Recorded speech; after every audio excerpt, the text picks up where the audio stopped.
الحمد لله نحمده ونصلي على رسوله الكريم أما بعد قال النبي صلى الله عليه وسلم الدنيا سجن المؤمنين وجنة الكافر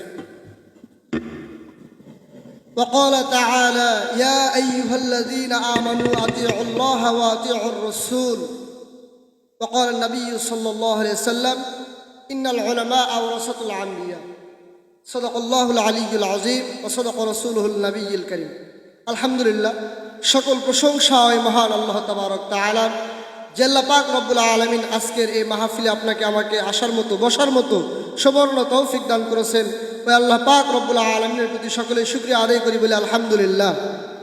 একটু উচ্চ স্বরে আওয়াজ দিয়ে বলে আলহামদুলিল্লাহ।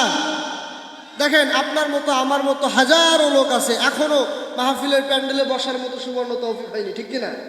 আল্লাহ পাক রব্বুল আলামিন সবাইকে সব জায়গায় বসায় না, বসায় যাকে আল্লাহ তাআলার ভালো লাগে, যাদেরকে আল্লাহ তাআলার ভিতরে অন্তরের ভয় আছে, যাকে আল্লাহ পাক রব্বুল আলামিন পছন্দ করে তাদেরকেই না আল্লাহর দিকে আল্লাহ তাআলা ডেকে আনেন, ঠিক কিনা? আমি একটা কথা বলতে চাই। প্রথমে একটা হাদিস বলেছি, ক্বালান নবী সাল্লাল্লাহু আলাইহি সাল্লাম, অর্থাৎ রাসূলুল্লাহ সাল্লাল্লাহু আলাইহি সাল্লাম বলেন আদ-দুনিয়া সিজনুল মুমিনিনা ওয়া জান্নাতুল কাফির। এদিকে একটু মনোযোগ দেন ভাই। আদ-দুনিয়া সিজনুল মুমিনিনা ওয়া জান্নাতুল কাফির।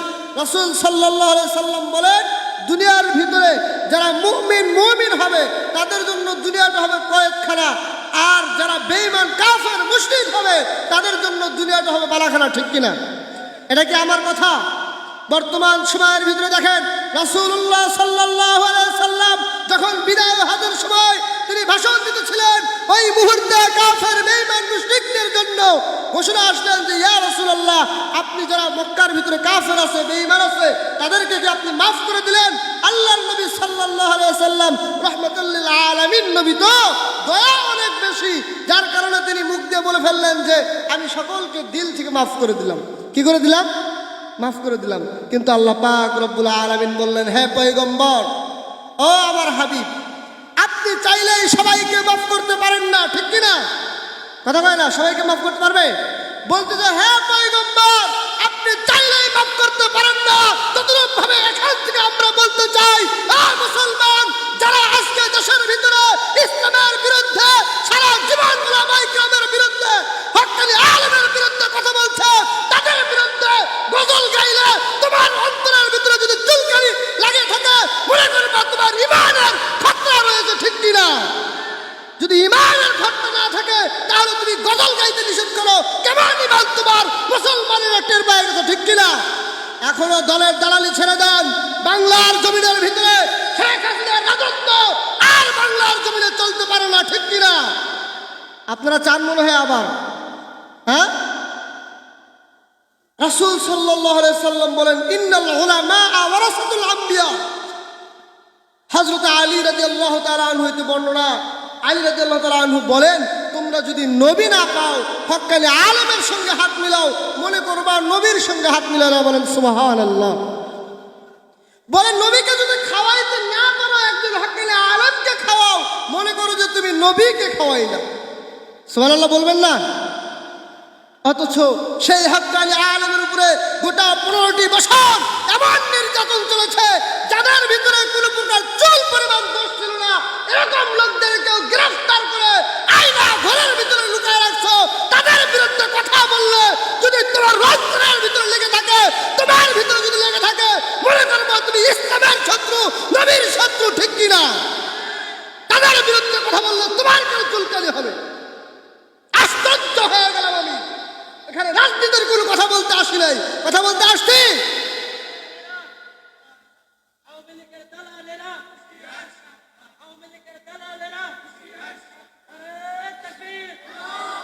আমি আশ্চর্য হয়ে গেলাম। গজল গায়ে 1 মিনিট হয়নি, যায়নি, হুঁশিয়ারি আসছে। আরে আগের মতো আবারও বাধা দেওয়া শুরু করছেন নাকি? মগার মূল্য পাইছেন মিয়া, এটা কি বাপ দাদার সম্পত্তি নাকি? তুমি রাজত্ব করতে চাইলে রাজত্ব হবে, ঠিক কিনা? কোরআনের বলছে কোরআনের কথা হবে, দ্বীনের কথা হবে। যারা হকের বিরুদ্ধে কথা বলবে তাদের বিরুদ্ধে উচ্চ আওয়াজে উলামায়ে কেরাম কথা বলবে। প্রয়োজনে রক্ত দেওয়ার জন্য, জীবন দেওয়ার জন্য মুসলমানের সন্তানরা রাজি আছে, ঠিক কিনা? রাজি আছেন তো ইনশাআল্লাহ? আল্লাহ পাক রব্বুল আলামিন বলেন, ইয়া আইয়ুহাল্লাযীনা আমানু, হে ঈমানদারগণ, আতিউল্লাহ, তোমরা অনুগত্য করো আল্লাহ তাআলাকে, ওয়া আতিউর রাসূল, তোমরা অনুগত্য করো রাসূলের। আর আমরা অনুগত্য আর আদর্শ মানতেছি নেতার, ঠিক কি না? কথা বলে না বাদাম, ঠিক না? নেতার পাওয়ার দেখাইতেছি। আরে মুসলমান, তুমি কোথায় চলে গেলা? যেই নেতার আদর্শ মানলে, যেই নেতার সুরত মানলে, যেই নেতার আদর্শকে আঁকড়ে ধরে রাখতে পারলে, আল্লাহ পাক রব্বুল আলামিন তোমাকে দুনিয়াতেও সম্মানিত বানায় দিবেন, আখিরাতেও সম্মানিত বানাবেন, ঠিক কি না?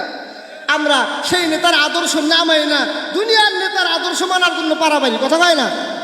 হ্যাঁ, হাসিনা কি খুব ভালো লোক, ফেরেশতা?